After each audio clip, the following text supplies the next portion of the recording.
యజమానుడా నీవు తప్ప నాకు ఎవరు లేరయ్యా.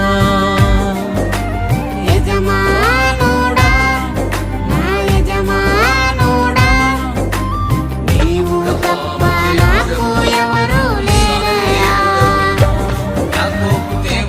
పోయిన గొర్రెను నేను నీ దరికి చేర్చుకో యేసయ్యా.